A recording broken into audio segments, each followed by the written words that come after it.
मुझे बहुत समय के बाद एक बात समझ में आई, जिसको मैं सुनता बहुत समय तक रहा, पर मुझे समझ में बहुत उस चीज को समझने में बहुत टाइम लग गया। जैसे इस बात का एग्जाम्पल देने के लिए मैं एक बार एक छोटी सी घटना बताता हूँ।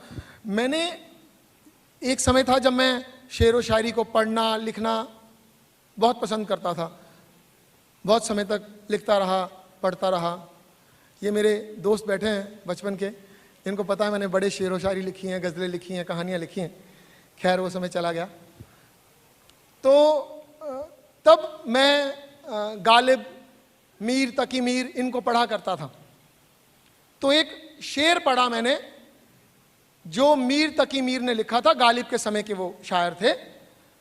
तो गालिब ने उस शेर को पढ़ा और पढ़ने के बाद गालिब ने कहा, मतलब अपने दीवान खाने में अपने लोगों को कहा कि कोई जाके मीर से कहे कि ये शेर दे दे और मेरा सारा दीवान खाना ले ले।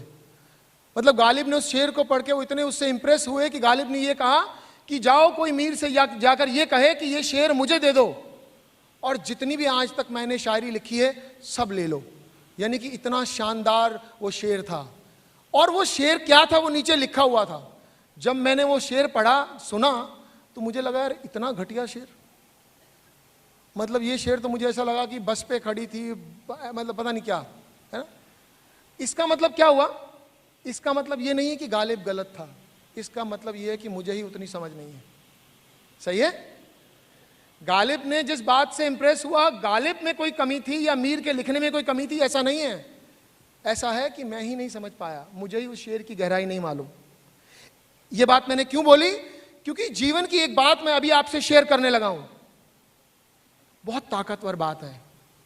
उसको समझ में आने में मुझे बहुत साल लग गए।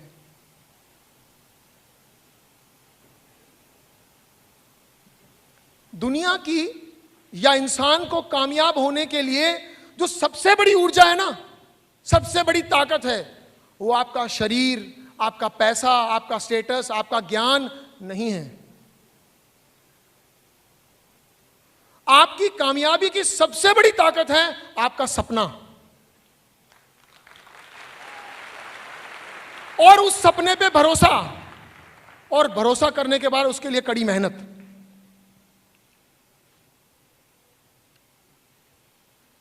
जब जिंदगी में मैं नाकामयाबी की लाइफ जी रहा था, तो जब मुझे किसी ने बताया कि बड़े सपने देखो, तो मुझे लगा बड़े सपने देखने से क्या हो जाएगा।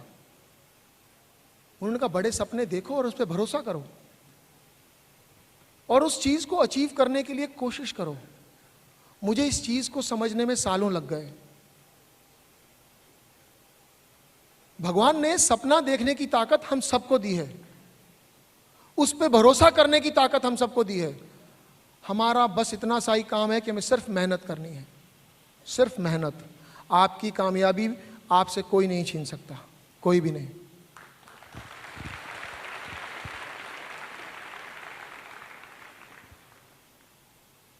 आखिरी कुछ शब्द आपसे शेयर करता हूं, एक छोटी सी कहानी और शेयर करता हूं। ये भी मैंने सुनी थी, धन्यवाद। ये भी मैंने कहीं पढ़ी थी। उम्मीद करता हूं ये भी आपको सपोर्ट करेगी जिंदगी में कामयाब होने के लिए और आगे बढ़ने के लिए। शतरंज कितने लोगों को आती है खेलनी, या पता है कि शतरंज भी कोई खेल होता है? बहुत सारे लोग हैं, आप हाथ उठा सकते हैं सर अगर आती हो तो। थैंक यू जी, धन्यवाद। शतरंज की कहानी है, शतरंज के ऊपर कहानी है। कहते हैं जिस भी इंसान ने शतरंज का आविष्कार किया था वो बहुत बड़े गणितज्ञ थे, बहुत ज्ञानवान इंसान थे, ऐसा माने आप। और वो अपने गांव में उन्होंने इस खेल को डेवलप किया और वो खेलने लगे अपने दोस्तों से। खेलते खेलते वो खेल प्रसिद्ध हो गया। प्रसिद्ध होने के बाद वहां के जो राजा थे उसके राजा तक ये खेल पहुंचा। राजा भी उस खेल को खेलने लगा और आनंद आने लगा, वो उस खेल से आनंद लेने लगा। राजा ने पूछा यार ये खेल किसने बनाया है?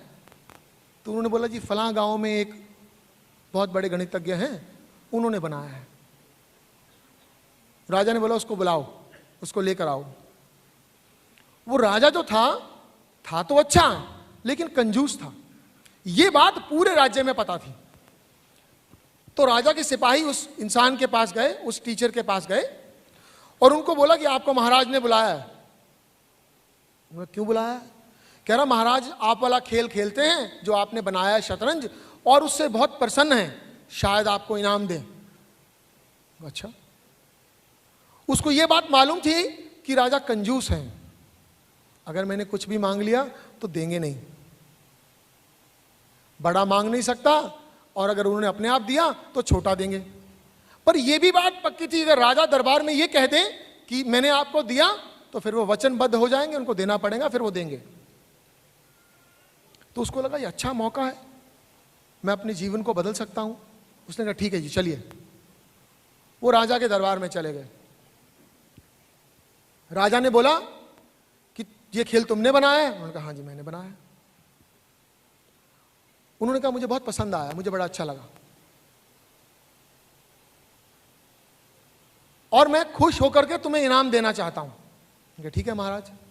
लेकिन राजा ने कहा देखो मैं दरबार में बैठा हूं, मांगना अपनी औकात से, क्योंकि कंजूस था तो उनको ये कह नहीं सकता था कि कुछ भी मांग लो।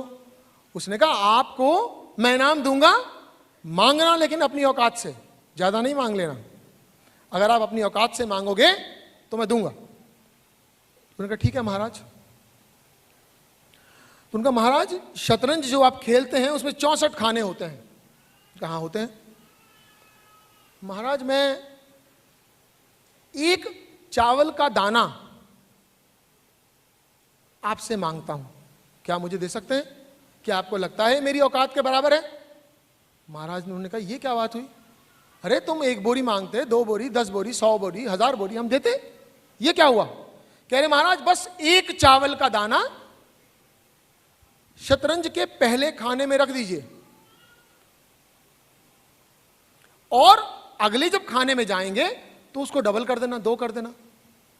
एक शर्त के साथ मैंने मांगा है महाराज, पहले खाने में 1 चावल का दाना, दूसरे खाने में 2 चावल के दाने, तीसरे में 4 दाने, चौथे खाने में 8 दाने, 5वें खाने में 16 दाने, 8 का डबल 16, 16 का डबल 32, 32 का 64, ऐसे करके डबल डबल करते जाइए, और 64 खाने में जितने चावल आ जाएं मुझे बस वो दे दीजिए,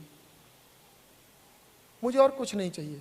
क्या महाराज मुझे ये मिल सकता है? तो उन्होंने कहा मैंने तुम्हें कहा था तुम अपनी औकात से मांगना, ये तो तुमने बहुत कम मांग लिया, तुम और मांग लेते। कहते महाराज बस मुझे इतना ही दे दो, मेरे लिए बहुत है। क्या आप वचन देते हैं मुझे इतना देंगे? उन्होंने कहा हाँ मैं वचन देता हूं, मैं आपको इतना दूंगा। कह रहे ठीक है। अब जो उनके पास लोग खड़े थे जो माता महाराज को सपोर्ट करते थे, उन्होंने महाराज ने कहा जाओ भाई अनाज लेकर के आओ और इन 64 खानों में उतने चावल के दाने डाल दो जितना कहते हैं। ठीक है। वो जाकर के 1 बोरी ले आए। जब वो 1 बोरी लाए तो जो वो टीचर थे जिन्होंने वो खेल बनाया था वो हल्का सा हंसे और कहते आप थोड़ा सा कम लाए हैं। तो उन्होंने बोला आपने मांगा ही कम है, कुछ नहीं होता। उन्होंने चावल की बोरी खोली, अब वो 1 दाना रखा, 2 रखे, 4 रखे, 8 रखे, करते करते जो 14, 15, 16 खानों तक गए तब उनको गिनती करना मुश्किल हो गया। तो एक ने उनको सलाह दी, एडवाइस दी कि इसको तोल लेते हैं, इसके बराबर रख लेंगे अगले खाने में। 1 किलो है तो 2 किलो कर लेंगे। उनका ये भी अच्छा आइडिया है। अब वो 1 किलो हो गए, 2 किलो हो गए, ऐसे करने लगे। 5, 7, 10 खाने और गए, अब परेशानी हो गई। अब उनको लगने लगा कि महाराज ने जो वचन दिया है ये कुछ गड़बड़ है। तो राजा ने कहा कि ऐसा है आप आज का दिन आराम करें, हम जरा मंत्रणा करेंगे, फिर आपको कल देते हैं। कह रहे ठीक है महाराज मुझे कोई जल्दी नहीं, मैं आप ही के महल में ठहरा हूं, चिंता ना करें। वो आराम करने चले गए। सारे उनके जितने भी मंत्री थे सारे बैठ के हिसाब लगाने लगे कि बताओ ये चावल कितने बनेंगे। आप भी घर जाके जरूर लगाइएगा, चिंता ना कीजिए। जब उनके ज्ञानवान लोगों ने हिसाब लगाया तो उन्होंने ये सोचा कि महाराज अगर हम अपने पूरे राज्य की सारी धरती पे चावल उगाएं और अगले 50 साल तक उगाएं तो ये 64 खाने पूरे नहीं होंगे। क्योंकि आप ये मान लीजिए कि अगर 60वें खाने में 10 लाख किलो चावल आ गया तो 61वें में आएगा 20 लाख किलो, 62वें में 40। तो उन्होंने कहा महाराज जो आपने वचन दे दिया है ये आप कभी पूरा नहीं कर सकते, और आपके बारे में ये प्रसिद्ध है कि अगर आप वचन दे देते हैं तो वो निभाते हैं।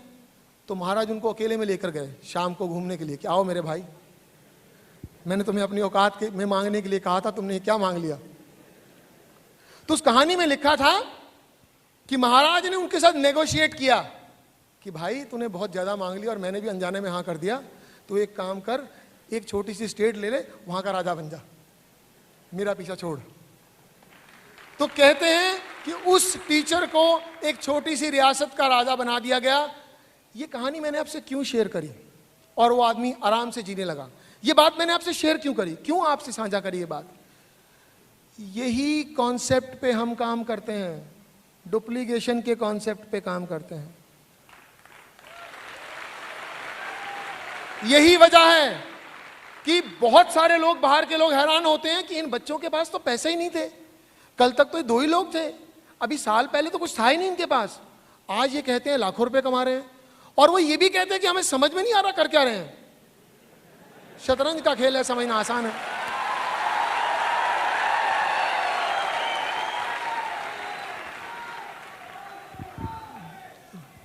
अच्छा, गो गो गो गो। थैंक यू दोस्तों।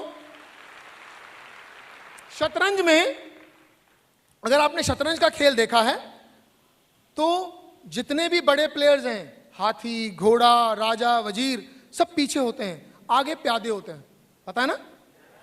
और उस खेल की एक बहुत कमाल की बात है, जब आपका प्यादा अपने एरिया से दूसरे एरिया के आखिरी खाने में पहुंच जाता है तो उसमें वजीर की ताकत आ जाती है। पता है? नहीं पता, बहुत कम लोगों को पता है। ये खेल क्या कहता है कि जब आप शतरंज खेलते हैं तो जो आगे प्यादे होते हैं वो सबसे पहले मरते हैं, उनको मारना आसान होता है, लेकिन वही प्यादा लड़ते लड़ते, संघर्ष करते करते अगर दूसरे के फील्ड के आखिरी खाने में चले जाए तो वो प्यादा नहीं रह जाता, उसकी वजीर वाली ताकत हो जाती है। हम भी वही प्यादे हैं दोस्त, जो लड़ते लड़ते दूसरे के आखिरी खाने में चले गए। इसलिए हम वजीर हैं। आज हम सब अपने अपने नेटवर्क के राजा हैं, वजीर हैं दोस्तों, क्योंकि हम भी लड़ते, संघर्ष करते हुए प्यादे ही थे, पहले यहां तक पहुंचे हैं। और मेरी आपसे एक हाथ जोड़कर विनती है, आपके साथ आज जो नए लोग आए हैं, जिनकी वजह से हम बने हैं, हमें भी उनको सपोर्ट करनी है। वो भी आज प्यादों की तरह है, हमने उनको भी वजीर बनाना है ताकि हम हमेशा राजा बना रहें। दोस्तों, इन्हीं शब्दों के साथ मैं अपनी बात खत्म करता हूं और आपको एक बार फिर से बहुत बहुत शुभकामनाएं देता हूं।